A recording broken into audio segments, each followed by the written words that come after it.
ಇವತ್ತು ದೇವೇಗೌಡ ನಿವಾಸಕ್ಕೆ ಬರ್ತಾ ಇದ್ದಂತೆಯೇ ಕಣ್ಣೀರನ್ನ ಹಾಕಿದ್ದಾರೆ. ಯಾರು? ರೇವಣ್ಣ ಅವರು. ಕಾರ್ಯಕರ್ತರ ಜೊತೆಗೆ ಮಾತುಕತೆ ವೇಳೆ ಭಾವುಕರಾಗಿದ್ದಾರೆ. ಕಾರ್ಯಕರ್ತರ ಸಾಂತ್ವನದ ನುಡಿಗೆ ರೇವಣ್ಣ ಅವರು ಕಂಬನಿ ಮಿಡಿದಿದ್ದಾರೆ.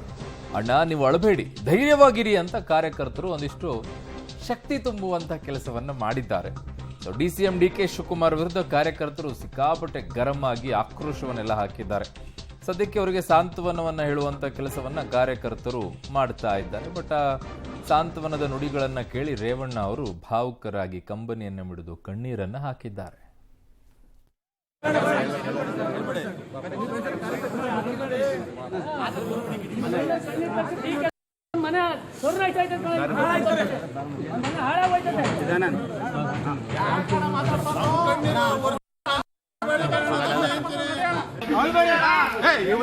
ನೀವು ಧೈರ್ಯವಾಗಿರ್ಬೇಕು. ನೀವು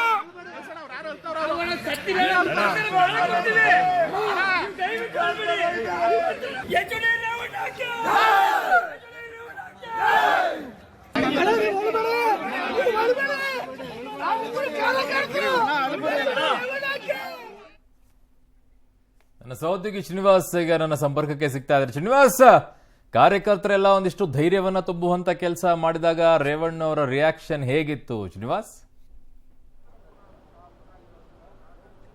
ಅರುಣ್, ಸಹಜವಾಗಿ ಅದೊಂದು ಭಾವನಾತ್ಮಕ ಸಮಯ ಅಂತ ಹೇಳ್ಬೋದು.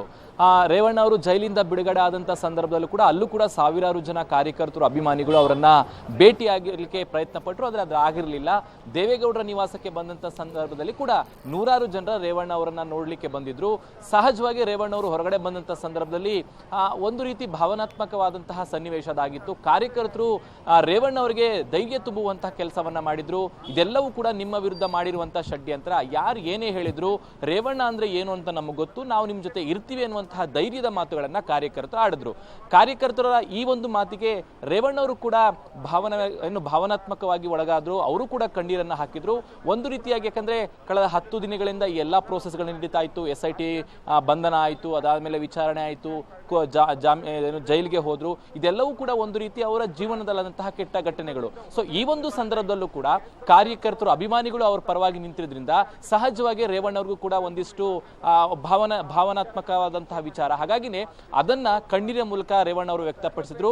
ಕಾರ್ಯಕರ್ತರೇನು ಅವರಿಗೆ ಧೈರ್ಯವನ್ನ ತುಂಬಿದ್ರು. ತಮ್ಮ ಕಣ್ಣೀರಿನ ಮೂಲಕ ರೇವಣ್ಣ ಅವರು ಕೂಡ ಕಾರ್ಯಕರ್ತರಿಗೆ ಒಂದು ರೀತಿ ಅಭಿನಂದನೆ ರೂಪದಲ್ಲಿ, ಕಣ್ಣೀರಿನ ರೂಪದಲ್ಲಿ ಅವರಿಗೆ ಅಭಿನಂದನೆ ಸಲ್ಲಿಸಿದ್ರು. ಒಟ್ಟಾರೆಯಾಗಿ ದೇವೇಗೌಡರ ನಿವಾಸದ ಬಳಿ ಕಾರ್ಯಕರ್ತರು ಮತ್ತು ರೇವಣ್ಣ ಅವರ ಭಾವನಾತ್ಮಕದ ವಿಚಾರಗಳು, ದೃಶ್ಯಗಳು ನಮಗೆ ಕಂಡುಬಂದ್ವು. ಅರುಣ್. ಓಕೆ ಶ್ರೀನಿವಾಸ್.